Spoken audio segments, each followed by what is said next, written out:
Je vous rappelle qu'en 2006, c'est arrivé au prestigieux journal New York Times, qui a eu à traiter un témoignage de Bertrand Delanoë, alors que celui qui se présentait comme tel était un faux personnage. C'est vous dire que ça arrive dans le métier du journalisme. Il a été dit que le Sénégal est le 3e pays où on compte le plus grand nombre de chômeurs, avec un taux de 48%. Je voudrais juste vous donner la bonne information. La bonne information provient du classement, le seul d'ailleurs, crédible que nous trouvons dans le site ILOSTAT du BIT. C'est International Law Organization for Statistics, c'est-à-dire les statistiques de l'Organisation internationale du travail, publié par le BIT. Et dans ce classement-là, en 2019, le premier pays à compter le nombre de chômeurs, c'est le Malawi, avec un taux de chômage de 28,7%. Le deuxième pays au monde, c'est l'Afrique du Sud, avec 28,5% de taux de chômage. Le troisième pays au monde, c'est le Kosovo, avec 25,6% de chômeurs. Et la 4e place est occupée par la Palestine, avec les territoires occupés, avec 25,3%.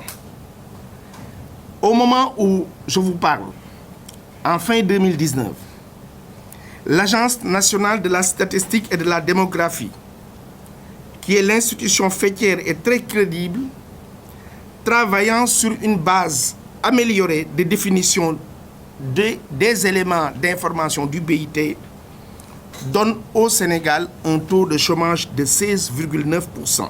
C'était le dernier trimestre. Et pour le BIT, les perspectives, compte non tenu de la Covid-19, du Sénégal en termes de taux de chômage, va descendre jusqu'à 6,2% entre 2020 et 2021. Nous reviendrons sur ce qui justifie ces prévisions.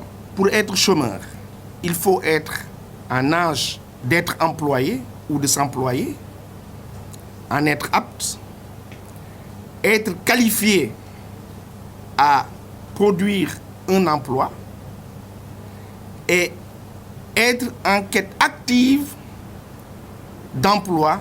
Si vous n'en trouvez pas, alors vous êtes un chômeur. Il y a l'auto-emploi et il y a l'emploi. Pourquoi je vous dis, faites attention à faire le distinguo entre le travail et l'emploi. Il y a ce qu'on peut appeler le travail bénévole, il y a le travail forcé, il y a le travail rémunéré, il y a le travail religieux, c'est comme on fait, c'est un travail bénévole. Quand je vais, par exemple, au champ de mon marabout, je ne prétends pas avoir de l'emploi, je fais du travail. Il y a le travail forcé, il y a le travail... Mais dès qu'on parle d'emploi, ça suppose que l'activité est génératrice de revenus. Et toutes les initiatives prises par l'État du Sénégal, en ce sens, confortent à donner un emploi et à multiplier les initiatives pour l'auto-emploi. L'ADER est un exemple parfait d'une structure de promotion de l'auto-emploi. Je dois vous informer que le président de la République, son Excellence Macky Sall et son gouvernement, ont pris des mesures courageuses, inédites. Parce que qu'est-ce qui s'est passé? Quand le président Macky Sall est arrivé, on lui disait souvent que 7 jeunes sur 10 qui veulent travailler n'ont pas de formation. Alors, il a créé le ministère de la formation professionnelle. Il a mis en place un certain nombre de dispositifs, mais le plus important, c'est que ce qui était appelé la CFCE, c'est-à-dire la contribution forfaitaire à la charge de l'employé, que toutes les entreprises sortent comme taxe, était reversée à l'État. Le président arrivé, c'est 25 milliards, il l'a mis sur le compte de la formation professionnelle.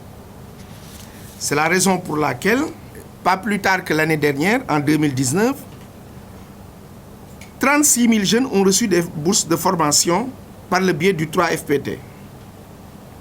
L'ONFP, au cours de l'année 2019, a mis en œuvre 151 opérations de formation à travers le territoire national, qui correspond à 3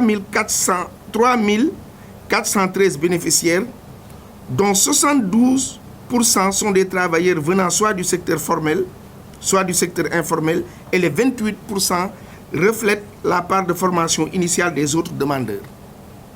Le président a créé aussi l'ADER, qui a financé plus de 200 000 bénéficiaires.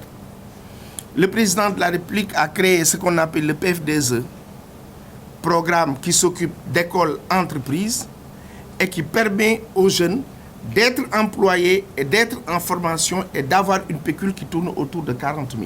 L'ANAMO a également accompagné 15 000 jeunes à l'insertion par le biais de la formation et la mise à disposition d'outils.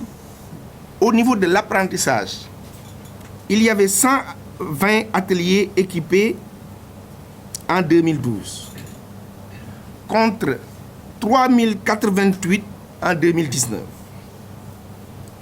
En 2012, il y avait 1010 apprentis formés. En 2019, il y a eu 28 531 apprentis formés.